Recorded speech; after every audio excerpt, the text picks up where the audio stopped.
What I'd like to do now is invite the four candidates one at a time to stand up and do an introductory piece about themselves, maybe a minute, 2 minutes at most. I'm not going to cut them off, but I have warned them that if they start going over 2 minutes, you guys are going to get bored. So with that, I would like to invite the first of the candidates, Immy Blackburn-Horgan, to stand up and introduce herself. Hello everyone, thank you. Is it? It should be on, I think. That's on. It's on? Yes. Oh good, you guys can hear me. Lovely. Hello, thank you Chris for providing this opportunity for the community to meet the candidates and for us to introduce ourselves. I would also like to take the time to thank Sam, who I know has done brilliant work on behalf of the Queen Edith Community Forum and as a counsellor. She has helped and inspired both myself, my family, friends and neighbours to get active to improve our local area, particularly tackling many different forms of antisocial behaviour. My name is Imogen Blackburn-Horgan. Many of you may know of me as Immy. I have lived here in Queen Edith's for 5 years, moving here from a year working in Berlin for the German federal government. I was the first UK resident to pass the tough interview process and gain a placement on their BUFD work scheme. I presently work for the NHS based at Addenbrooke's Hospital, where I have just completed my 4-year day release degree apprenticeship in the biomedical sciences, completing this alongside a full-time job in the genetics laboratories. I am extremely honoured to have been chosen and put forward to try to be your local councillor, but before being selected to be the Lib Dem candidate, I had 5 years of community work championing causes for local people here in Queen Edith's, dealing often with the unintended impacts of growth without the infrastructure to support it. For example, the area in which I live had long-standing issues which needed tackling. With the support of Queen Edith Community Forum, Sam, Tess, Carol and neighbours, I led with the setting up of a residents' association and a neighbourhood watch scheme. This allowed locals to create Hope's Friendship Garden and Ed's Orchard, working alongside the council open spaces team. From everyone's hard work, the issues which have been long-standing over the past decade have been reduced dramatically, making the area safer for children, families and all who live here for however long. It is a great example of local children led by Hope coming together to work on a project which promotes biodiversity and community cohesion.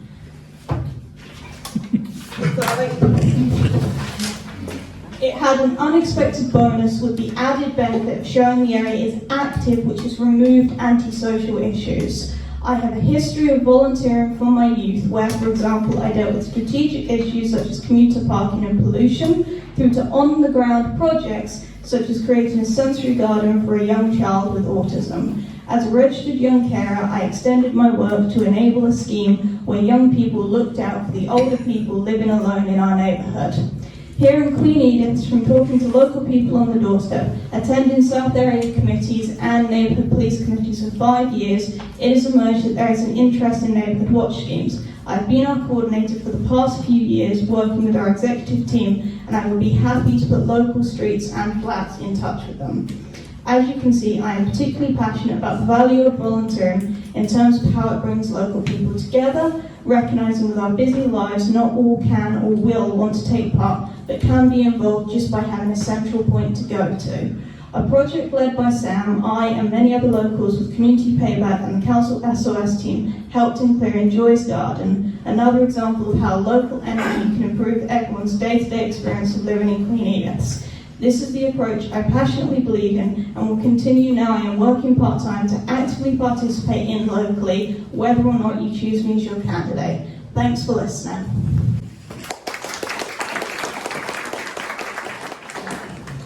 Thank you, Immy. David. Yes. Well, first of all, thank you, Chris, for organising this and for inviting me and my fellow candidates. And thank you all for coming here to listen to us. My name is David. I'm the Conservative candidate for the Queen Edith's by-election. I do this because I like meeting people, I like talking with people, I like listening to people, and I like solving problems and bringing people together as a community. That is my aim, if I am returned as a local councillor, I will serve you, listen to you, and represent you faithfully. That's more or less what I have to say. Thank you. Now it's Oliver. Hi, my name's Oliver. I'll be your Green Party candidate for this election. I'm married with 3 wonderful children, 2 of which are here tonight. I've lived and worked in this area for over 15 years. I'm passionate about local politics and we believe very strongly in public service. I was a parish councillor for 9 years in the local detention ward, where I was chair of the recreation committee and I was also on the finance committee. We obviously delivered lots of projects in that time. I was involved in building a local skate park and also improving the recreation, like play equipment. We also delivered a community orchard in that time as well. Obviously, I'm particularly interested in environmental issues, green spaces, air quality, public transport, and also the cost of living crisis that's going on at the moment. I will, however, spend my time listening to constituents to understand the issues that are important to you. If you were to elect me as your councillor, I would work hard to deliver the things that are important to you as a community. I would also leverage the experience of our existing Green councillors and work collaboratively with other parties to get things done.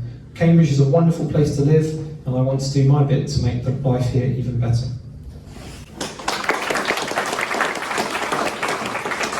Hello everyone, my name is Thomas Ron. I am the Labour candidate. So again, I'd like to echo everyone's thanks to Chris for putting together this hustings. I think it's a really good sign of what a fantastic community we have, that this is an event every election, that people are so interested and engaged that they come to these events, they want to hear from the candidates. That's a really good thing for Queen Edith. I also want to share the many words of thanks we've heard for Sam. To call her a committed councillor, I think, would be an understatement. She really lived and breathed this ward, and even now, when I knock on doors, people say they want to vote for her. And I've actually come to consider her a friend, actually. And I'm very sad that she's going, and Queen Edith will lose a very committed councillor. And that's the reason I'm running. I want to be the same type of accessible, committed councillor that Queen Edith deserve and the residents of Queen Edith want. I want to hold events regularly, bringing politics to you, coming over to you, not bringing you to me. Coming over to do events across the board, to speak to residents, to champion your issues on the council, and to make sure that the voice of Queen Edith is heard loud and strong. And most importantly, to only ever be a phone call away. Already, since I started this campaign, I've had Zoom calls every week where I've spoken to residents about their issues. I've put out surveys and gotten over 100 responses. I've knocked on probably over 1,000 doors. I'm going to knock on every door by the end of this by-election, and spoken to residents. And I met with key leaders in the community, such as the vicars of St. John's and St. James's, as well as other figures in the community who have told me about their priorities. And through their priorities, I've come up with my key pledges that have come from you, that are the shared pledges that you have, and they're the shared values that I have. I want to fix NHS waiting times. I think a lot of people have struggled with access to the health service. I want to make sure that I want to prioritize face-to-face engagement with the NHS and ensure that people can see their GPs. And I have a plan that is backed by local GPs. I also want to assist people. The increasing digitalization of the NHS, a challenge that many people on the doorstep have raised to me. I want to deal with the cost of living as well. Many people have talked about how scared they are this winter, about the choice between eating and heating. I want to back the strong community initiatives like the warm rooms that St. John's did for so many years, that St. John's did last year, that St. James did last year. And I want to work with them to ensure that council resources can go to these organizations and improve their community engagement. I also want to bolster community policing. We've seen way too much antisocial behavior. I want to work with the police to make sure they are patrolling the right areas and put in resources so that young people do not feel like they have to turn to crime, that they have something else to do. I also want to deal with education. Education is critically important. We have so many schools in this ward. I want to work with teachers and parents to make sure the council is providing the best possible resources, and work with the county council to deal with SEND diagnoses. because that's really important to me as an autistic person. It literally changed my life. We need to make sure those diagnoses work and send children get the resources they need. And finally, I'm a committed environmentalist. I want to make sure that ecological groups in this ward get the resource they need. I want to deal with Nine Wells chalk stream. I'll get my hands dirty to keep everything clean. And I want to also, when it comes to developers, you make sure the council uses its powers under section 106 to hold developers to account, make sure they pay into the community, pay into the environment, so that we don't see new areas that don't have the right resource. This election is a unique opportunity. As Chris said, whoever wins this one gets 5 months. So I just say to all of you, it's worth taking a chance. It's worth trying something new. And if I let you down, if I deviate from the standards I've set for myself, then you can vote me out in 5 months' time. Thank you very much.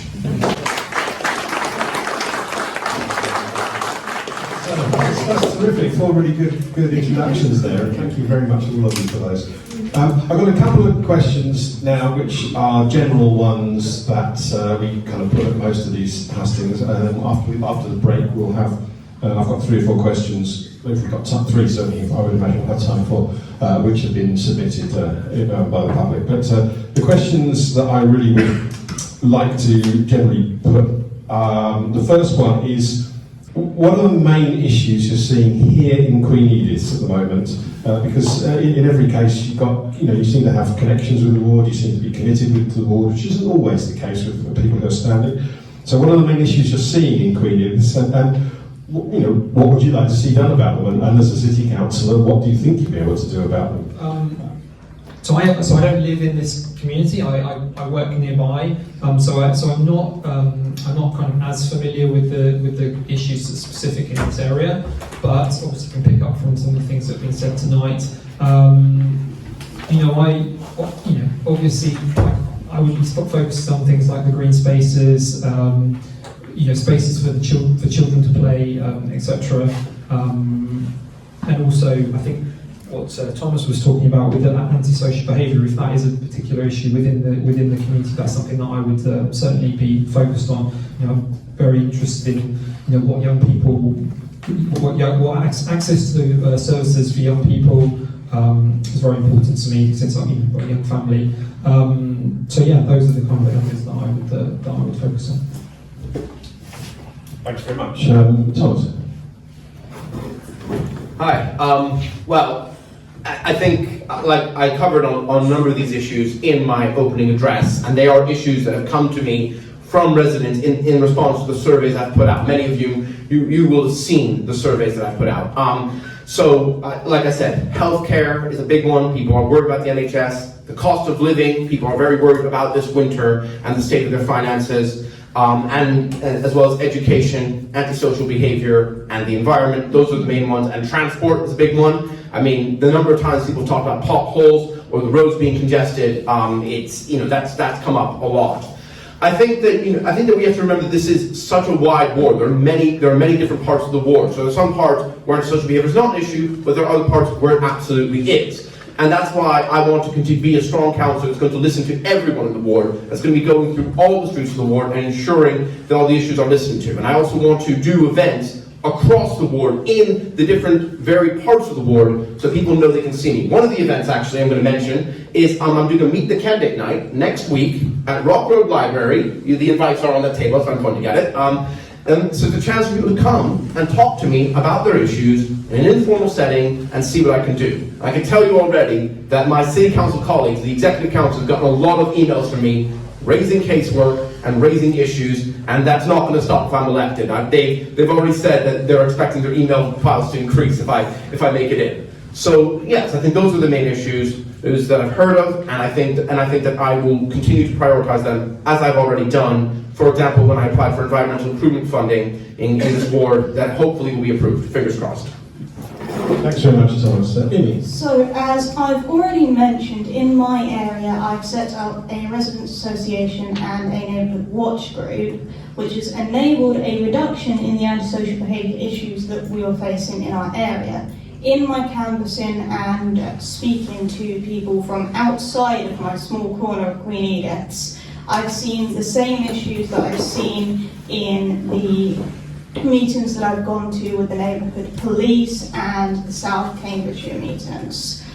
Basically, it's a lot of traffic issues. There's been issues with noisy motorbikes, and I want to reduce the issues in the same way that I did in my area. So promoting things like neighbourhood watch schemes, getting residents involved and understanding what their specific issues are. As my fellow candidates have said, each area within Queen Edith has its own personal problems that need speaking to the community there and allowing them to work with me in dealing with those. Thank you very much, Immy. And David. Thank you. Basically, based on what I've seen and the people I've talked to, most of the issues that I've come across are, like Immy said, very localized. People are worried about things that affect their street, their environment, and the councillor's job is very much to listen to people and to do something, to try to do something about these issues. There are some overarching issues, for example, the issue of road pricing, which is quite a polarizing issue at the moment, in which we are against. We're against charging people to drive their cars. We're against limiting people's freedom to move around. We would like to find other solutions, and these solutions, whatever solutions we come across, we manage to find, will be found with yourselves by asking you what you think and what you want us to do. I don't come to you with any pre-made solutions. I come to you with a ready ear to listen to what you think and try to do the best by you. Thank you very much. Thank you to all our candidates for that. So the second question I'd like to put to the candidates from a more general point is a very political one. But let's get it out of the way, shall we?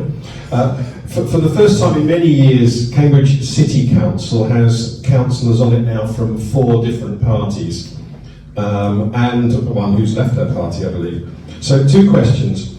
Why does the council need another councillor from your party?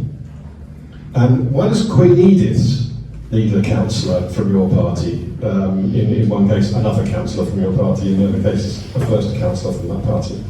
So those are the questions. Why does the council need someone from your party, and why does Queen Edith in particular need someone from your party? And I'd like to start with Thomas on this one, please. Well, I'll start with the Queen Edith's question. I think Queen Edith needs a councillor who's going to put the community first and who's going to follow Sam's example of engaging with the community and engaging with voters across the area. And that is something that I pledge to do. That is a very Labour value. It says on the back of my card, by the strength of our common endeavour, we achieve more than we achieve alone. That means we believe in community. And I believe in this community. I've loved Queen Edith, and I love every part of it, and I'm happy to speak to people from all around the ward and bring your issues and ensure that your issues are the priorities of the council. And as a Labour councillor, I will be on the group that runs the council, so I will be a bit more able to action those issues a bit more quickly, because I happen to know the executive councillors, and I can basically talk to them all the time about those issues and make them happen that much faster. Why does the council need another Labour councillor? Well, I think it's because the Labour group has the same community-led priorities. We are a council that works in your community. Many of my other colleagues, they work in their communities, and I aim to do the same. So we as a council, it is good to have voices that believe in the community, that believe in engaging directly with community leaders, and who allow their councillors to really be the voice of their communities and bring that forward in a candid and frank discussion, like our group often does. And that's what I'm going to do as your councillor. Be candid and frank, tell my group clearly what Queen Edith needs, what Queen Edith wants, champion your values constantly, every point in time at the council, and be the best possible voice in keeping with the values that brought me to the Labour Party, values of community and values of looking after one another, as Queen Edith has so often done. Thank you. Thank you, Thomas. Oliver.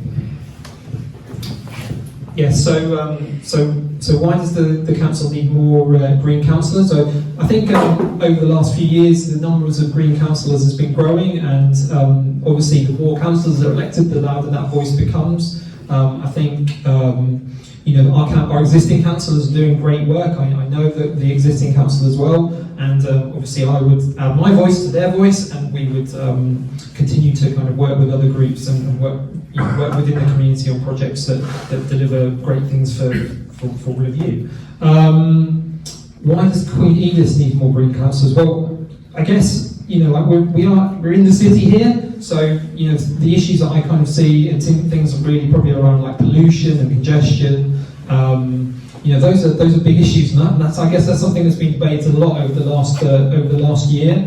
I know some of us here don't support the congestion charge. I think the Green Party, we had a stance on that. We did support the congestion charge, but maybe not in the form that it was put forward. If that was to come around again in some form, we would continue to push on that. The Green Party has great policies. We're a great group of people that are kind of involved with the Green Party locally. We're all passionate about Cambridge and about doing good things within Cambridge City. So yeah, that's my point. Thanks very much, Oliver. David? Thank you. Why does the council need another conservative? The council needs another conservative because at the moment the council pretty much acts, I know some of my fellow candidates will disagree, but seems to act as a bloc. Yeah. There's agreement on many issues, and therefore there is a risk that the council doesn't act democratically enough. The reason being that there is no minority to stop issues, to stop decisions and policies which might not be fully worked out. I have great respect for all the people in the council. They are very professional people, but in a democratic system, you have to have a minority, because if you don't have a minority, the system falls apart, and you get block decisions which are not suitable, lack of consultation. People start believing in themselves and thinking that they know better.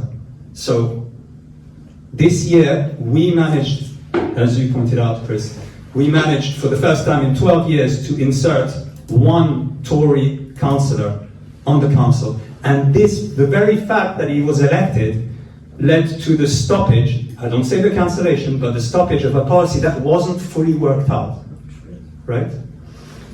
It is very important. We live in a democratic country. You hear in the news all sorts of things about other countries which are not democratic and what happens in those countries. We are very fortunate to be here, and therefore, that is the main reason why I would say it would be good to have another Tory councillor, because we will constitute a minority, a vocal minority, a check on the majority. That's for the council. As for Queen Edith, it's more specific. The attitudes that we bring here are open attitudes. We have certain suggestions. We have policies which constitute suggestions, but we mainly listen to the people. We have dealt with the congestion charge, but there has to be a solution to that problem. There's issues about development, but we don't like to tell you what we think about that. We want to know what you think. At the end of the day, it's up to you to take these decisions, because these decisions affect you. And that is why I think it would be good to have a Tory councillor here. Thank you very much. Thank you, David. And finally, Immy.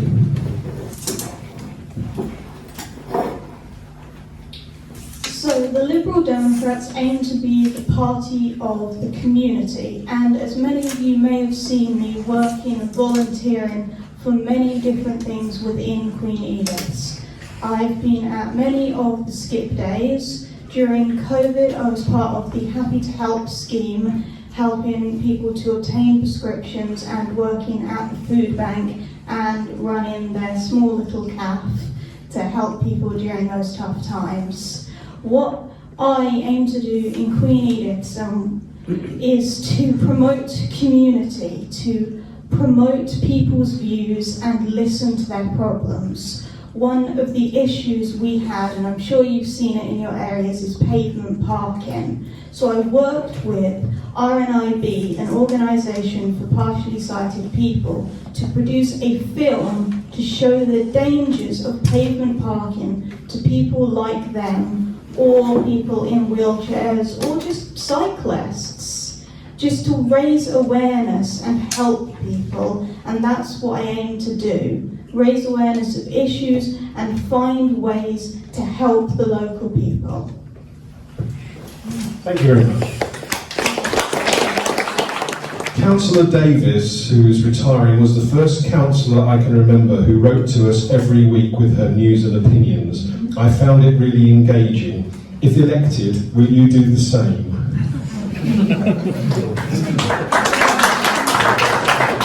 That's a commitment. Can we start this one with David? I'll give it a shot. Thank you. That's a nice brief answer. Immy? As mentioned, I spent a year in Berlin working for the German federal government, and while I was doing that, I produced a blog which is available online if anyone wishes to read it. And I would endeavour to do something similar to enable people to know what I've been doing and how their concerns be in action. I thought Sam's blog was brilliant, explaining what was going on to all the people who aren't involved in this little sphere of politics. Thank you. That's a good question, and I actually also really enjoyed reading Sam's blog, and I actually enjoyed almost all the emails the Queen's Forum sends. It really shows all the great events that are going on in this community. I will continue this blog. That's a promise. And I will write every week, and I will write it into Chris so that people can know what I'm doing, what the council's doing, and the decisions that are going to impact their lives. But I'm not just going to do a blog. I'm also, because the thing people also loved about Sam is that she was everywhere in the community. Everyone knew her. Every street knew her. And that's what I want to see as well. I want to be doing events closer to you, in places that are near to you, in areas like St. James's Church, the Queen Edith Chapel, Bannygale when it opens, this very area, Rock Road Library. And as I've pointed out, I have a Meet the Candidate event at Rock Road Library next week, so you can see that I'm not just talking about it, I'm already doing it. I'll also have weekly Zoom calls that will be advertised to people so they can come and interrogate me and talk to me about the issues if they can't make it to an event. I want to be an accessible councillor. And yes, that does include a blog, but it also includes bringing myself to you. I've knocked on many of your doors, I recognize many of your faces. You'll know that I will continue that as your councillor. And you'll also know, and I will also make sure that I will be championing all your events, all your issues in the council and putting Queen Edith at the start of everything I do. And not only that, being only a phone call away. You can pick up the phone, I'll answer it, and I'll talk with residents as long as I want. I've already had a number of phone calls, and I really enjoy the engagement. That was what Sam was great for. That's what I want to continue doing, and that is my pledge to you. Thank you. So yeah, it sounds like I'll be doing a weekly blog then. Yeah, I mean, obviously, need to communicate with the local people. So yeah, happy to communicate anyway and be obviously accessible. You know, when needed. I think maybe like a monthly newsletter might be actually something as well. You know, like I can do something personally, but maybe we can publish something like on a monthly basis as well. But yeah, you know, absolutely want to communicate with the local people and be accessible to you. So, Thank you very much.